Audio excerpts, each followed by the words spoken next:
വാദി സ്റ്റേറ്റാണ്. പ്രതിസ്ഥാനം നിൽക്കുന്നത് ഈ അമൃതയും. എന്റെ അമൃതമോളെ കൊടുക്കാൻ വേണ്ടി ശ്യാമള മനഃപൂർവ്വം കൊടുത്ത കേസായത്.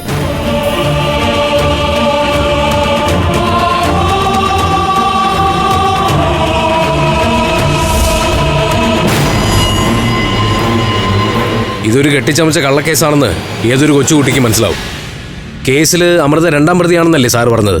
അപ്പൊ 1ാം പ്രതി ഞാനായിരിക്കും അല്ലേ? അമൃത ചന്ദ്രസേനെ കൊല്ലാൻ ഗൂഢാലോചന നടത്തുകയാണ് ചെയ്തത്. യഥാർത്ഥത്തിൽ കൊലപാതകം നടത്തിയത് മറ്റൊരു ക്രിമിനലാ.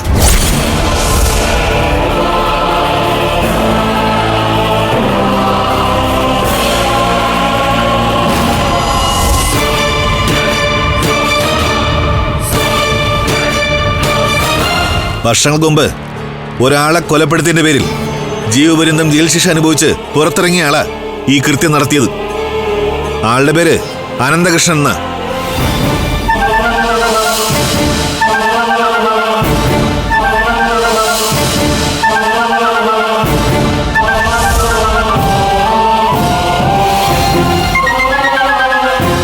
ഞാൻ പറഞ്ഞ ഈ അനന്തകൃഷ്ണൻ കുറച്ചു കാലമായി കൃഷ്ണേട്ടൻ എന്ന പേരിൽ പഞ്ചരത്നം ഹോട്ടലിലെ ഒരു ജീവനക്കാരനായിരുന്നു.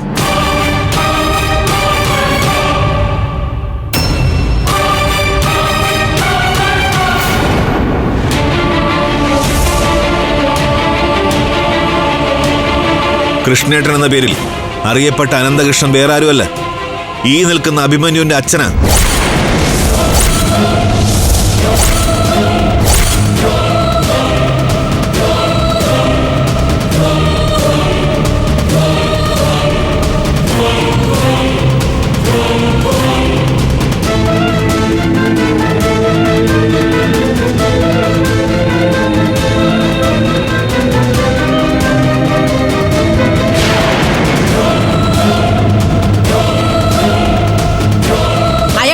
അറിഞ്ഞിട്ടല്ലേ നിങ്ങൾ അയാളെ ഇവിടെ താമസിപ്പിച്ചത്?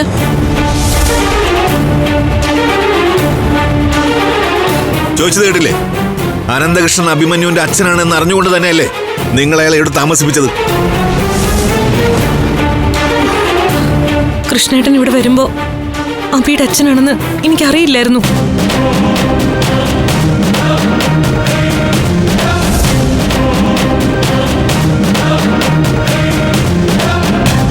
കല്ല് വെച്ച നുണ പറഞ്ഞ് ഇനിയും പിടിച്ചു നിൽക്കാനാണ് ഭാവമെങ്കിലേ അത് നടക്കില്ല.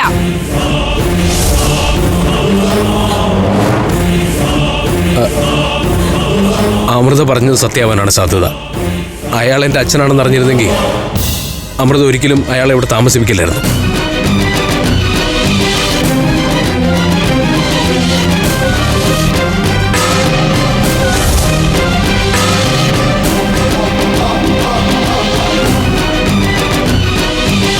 ജയിൽ ശിക്ഷ കഴിഞ്ഞിറങ്ങിയ അയാള് സത്യത്തിൽ ആൾമാറാട്ടം നടത്തിയിട്ടായിരിക്കണം പഞ്ചരത്നത്തിൽ കയറി കൂടിയത്.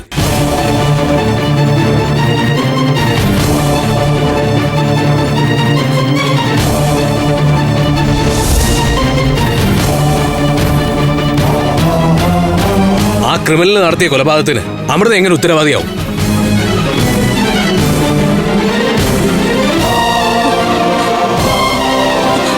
അബി എന്നോട് ക്ഷമിക്കണം.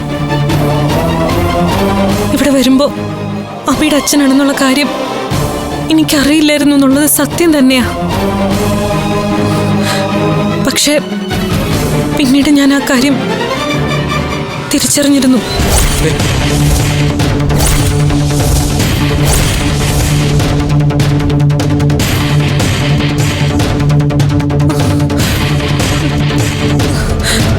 അബി അച്ഛനോട് ക്ഷമിക്കുന്ന ഒരു വിശ്വാസം എനിക്കുണ്ടായിരുന്നു. ആ വിശ്വാസത്തിന്റെ പുറത്താ ഞാൻ അദ്ദേഹത്തിന് സംരക്ഷണം നൽകിയത്.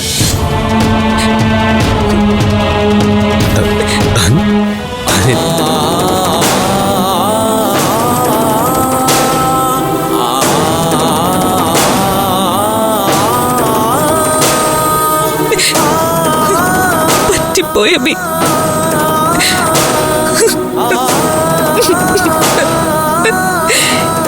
എന്നോട് ക്ഷമിക്കണം.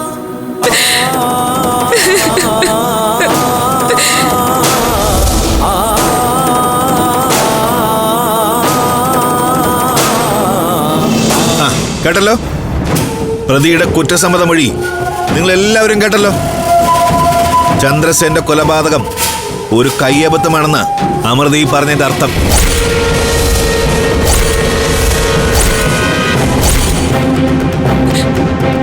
സാറേ, അവള് പറഞ്ഞ നിങ്ങൾ വേണ്ടാത്ത അർത്ഥം കാണണ്ട.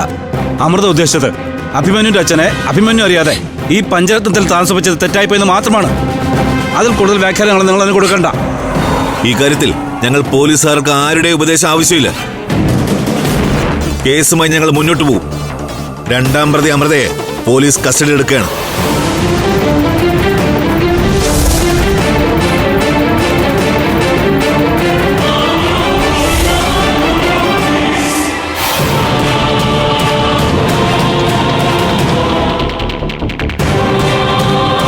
സീനെ, സർ. അയ്യോ,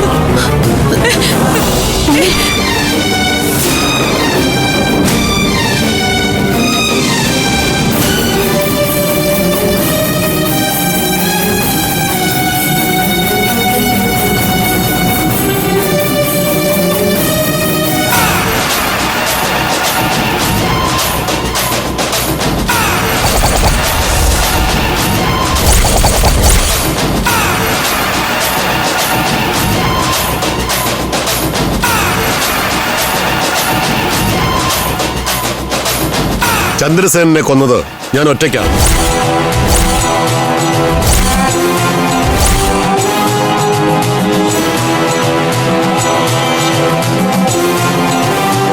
അമൃതയ്ക്ക് അതിലൊരു പങ്കുമില്ല.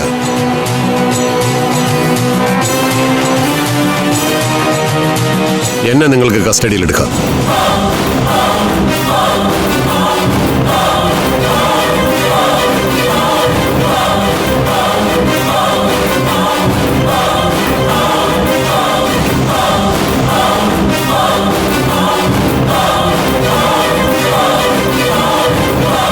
എന്താ ഞാൻ പറഞ്ഞത് നിങ്ങൾക്ക് വിശ്വാസമായില്ലേ?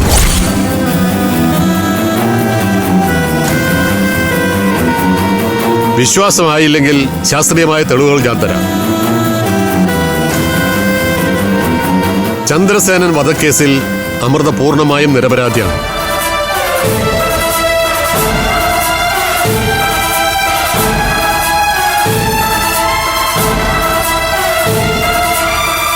കേസ് അന്വേഷണത്തെ വഴിതെറ്റിക്കുന്ന ഇതുപോലത്തെ ഒരുപാട് നമ്പർ ഞാൻ കണ്ടിട്ടുണ്ട്. എന്തായാലും അമൃതയെ കസ്റ്റഡിയിൽ എടുക്കുക തന്നെ ചെയ്യും. മാത്രമല്ല നിങ്ങളെയും.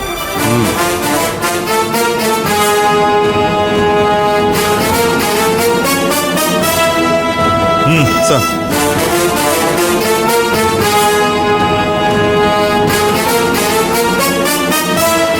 ഒരപേക്ഷയുണ്ട് സാർ. ഇവിടെ ഒരു മംഗളകർമ്മം നടക്കുകയായിരുന്നു. അത് മുടക്കരുത്.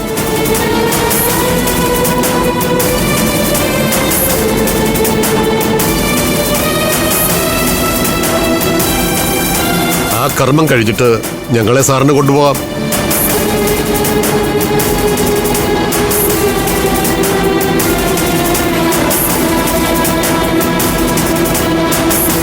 അല്ലെങ്കിൽ 3 പെൺകുട്ടികളുടെ ഭാവിയാണ് ഇല്ലാതാവാൻ പോകുന്നത്.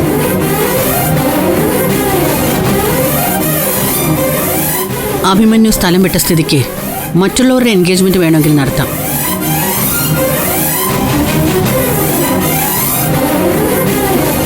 സർ, എന്റെ മക്കളുടെ ഭാവി ഇല്ലാതാക്കരുത് സർ.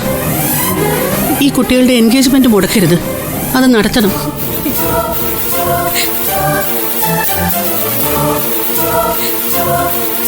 സർ, ഞാൻ നിങ്ങളുടെ കാല് പിടിക്കാം. ഒരമ്മയുടെ അപേക്ഷയാണ് സർ.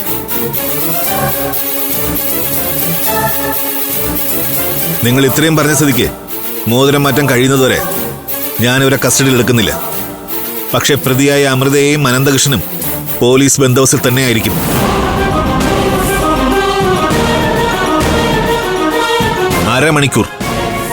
അരമണിക്കൂർ സമയം അനുവദിക്കാം. അതിനുള്ളിൽ എന്താണെന്ന് വെച്ചാ ചടങ്ങുകൾ പൂർത്തിയാക്കിക്കോ. നന്ദിയുണ്ട് സർ, ഒരുപാട് നന്ദിയുണ്ട്. നിങ്ങൾ എന്താ നോക്കി നിൽക്കുന്നേ? സാർ പറഞ്ഞു കേട്ടില്ലേ? ചടങ്ങുകൾ നടക്കട്ടെ. മോളെ,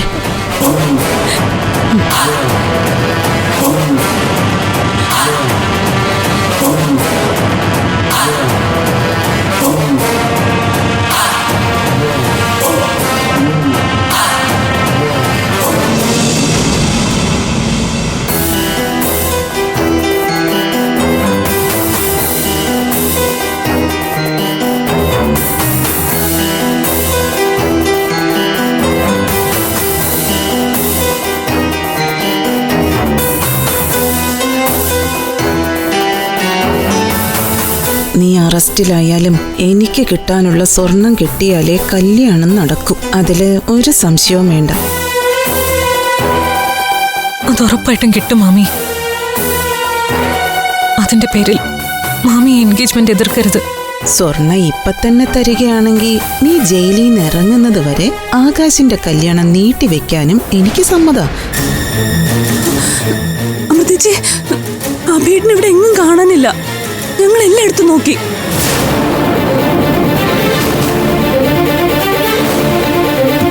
ഒന്ന് ഫോണിൽ വിളിച്ചു നോക്ക്. ഞങ്ങൾ ഒരുപാട് നേരമായി ട്രൈ ചെയ്യുന്നു. Phone switch ഓഫാ. മുങ്ങിയതായിരിക്കും. അഭിക്ക് എന്നോട് പൊറുക്കാനാവില്ല. ആപത്ത് വന്നപ്പോ സ്നേഹിച്ച പെണ്ണിനെ ഉപേക്ഷിച്ചു പോയവൻ നീചനാ. അവന് പകരം നിന്നെ അർഹിക്കുന്ന മറ്റൊരുവനെ ഇപ്പൊ കൊണ്ടുവരാൻ അമ്മയ്ക്കറിയാം.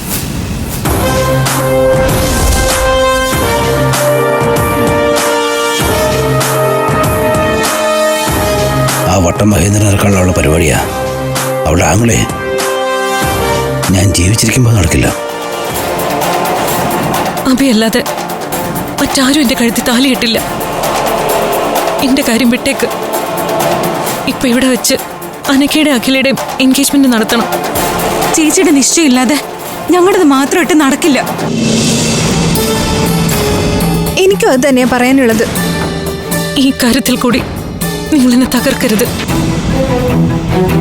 നമ്മളെ തോൽപ്പിക്കാൻ നടക്കുന്നവരുടെ മുന്നിൽ ജയിക്കാൻ നിങ്ങളുടെ എൻഗേജ്മെന്റ് എങ്കിലും നടക്കണം. എല്ലാവരുടെയും ഒരുമിച്ച് നടത്തിയാൽ മതി. അതാണ് എന്റെ അഭിപ്രായം.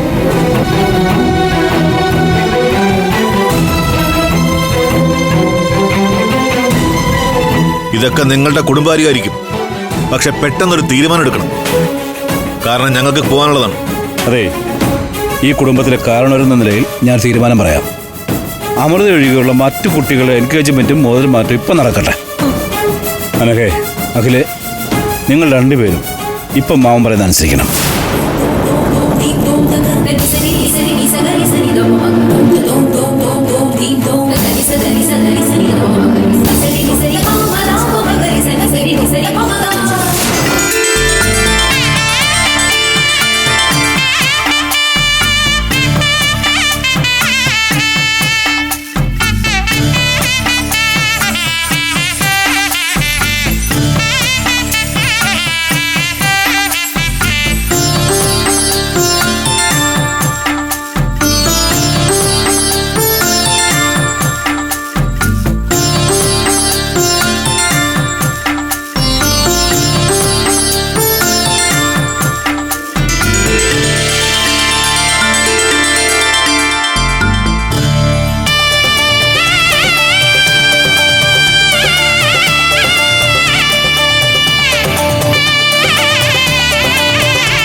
എന്തായാലും ഇന്ന് കോടതിയിൽ ഹാജരാക്കുമെന്ന് തോന്നുന്നില്ല.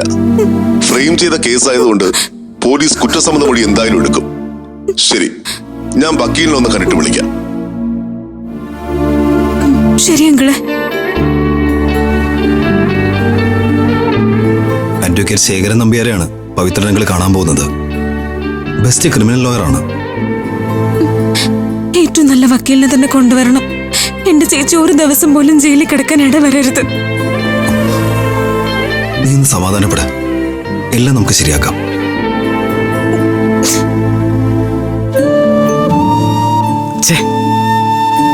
എന്തായി ആകാശേട്ടാ? ജില്ലാ സെക്രട്ടറി വിളിച്ചിട്ട് കിട്ടുന്നില്ല. ഒരു കാര്യം ചെയ്യാം, MLA ശിവദാസ് സാറിനെ വിളിക്കാം. അച്ഛന്റെ പരിചയക്കാരനാ.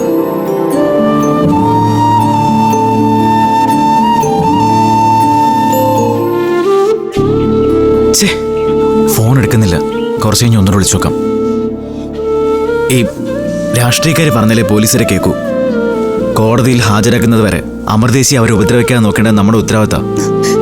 പിന്നെ അമൃതേച്ചിയെ പോലീസുകാർ ഉപദ്രവിക്കോ ആകാശേട്ടാ? ഹേ, ഒന്നുമില്ല. അതുണ്ടാവാതിരിക്കാനല്ലേ നമ്മൾ MLA കൊണ്ട് MPയെ കൊണ്ട് വിളിപ്പിക്കുന്നത്.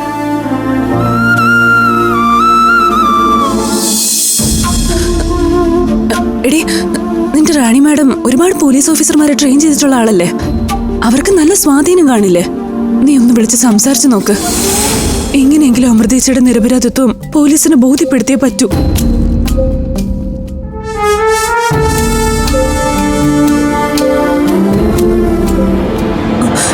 Hello madam.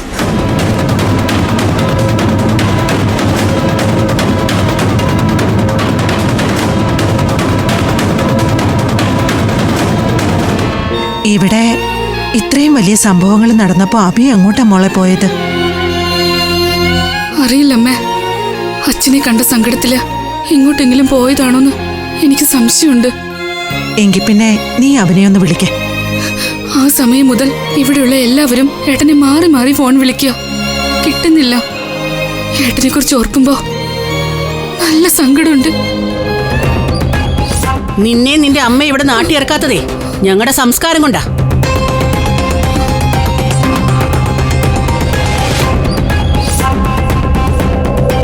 അമൃതയെ കൈവിട്ട അഭിമന്യുവിന്റെ നിഴല് പോലും ഇനി ഇവിടെ വീഴരുത്. അതെ, അഭിമന്യു പോയത് എന്തോ തെറ്റിദ്ധാരണയുടെ പുറത്താണ്. അതുകൊണ്ട് സത്യം അറിയുന്നതുവരെ നമ്മൾ അഭിമന്യുവിനെ കുറ്റപ്പെടുത്തരുത്. നീ മിണ്ടിപ്പോവരുത്. എന്റെ അമൃതമോൾ അറസ്റ്റിലാവാൻ കാരണക്കാരി നീ ഒറ്റ ഒരുത്തിയാ. ഇനി മേലിൽ ഈ വീട്ടിലെ ഒരു കാര്യത്തിനും നിന്റെ അഭിപ്രായം വേണ്ട. കലയും ഇത് എന്തിനുള്ള പുറപ്പാടാ? നമ്മളെല്ലാവരും ചേർന്ന് അമൃതേച്ചിയെ രക്ഷിക്കാൻ ശ്രമിച്ചുകൊണ്ടിരിക്കുമ്പോ കലയമ്മ എന്തിനാ എല്ലാവരെയും വെറുപ്പിക്കുന്നെ? ഞങ്ങളെ ഒറ്റപ്പെടുത്തുകയാണോ കലയമ്മയുടെ ലക്ഷ്യം? മോളെ, എന്നാലും നീ എന്നെ തെറ്റിദ്ധരിച്ച് സംസാരിച്ചല്ലോ അനഘമോളെ. നിങ്ങൾ പഞ്ചരത്നങ്ങളിൽ നിന്നും ഞാൻ ഇങ്ങനൊരു ആരോപണം കേൾക്കേണ്ടി വന്നല്ലോ. എന്റെ അമൃതമോളെ രക്ഷിച്ചെടുക്കാൻ എന്തെങ്കിലും വഴിയുണ്ടോന്ന് ഞാനൊന്ന് നോക്കട്ടെ. എനിക്കുണ്ടല്ലോ ഈ സമൂഹത്തിൽ കുറച്ച് സ്വാധീനങ്ങളൊക്കെ.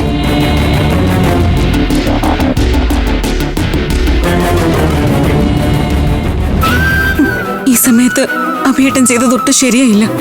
അവന്റെ അച്ഛനെ അമൃത സംരക്ഷിച്ചത് അവന് പൊറുക്കാനും സഹിക്കാനും ആയി കാണില്ല. ആ സങ്കടത്തിൽ പോയതായിരിക്കും. എന്തായാലും വിവാഹ നിശ്ചയത്തിന് നിൽക്കാതെ അഭിയേട്ടൻ പോയത് തെറ്റ് തന്നെയാ.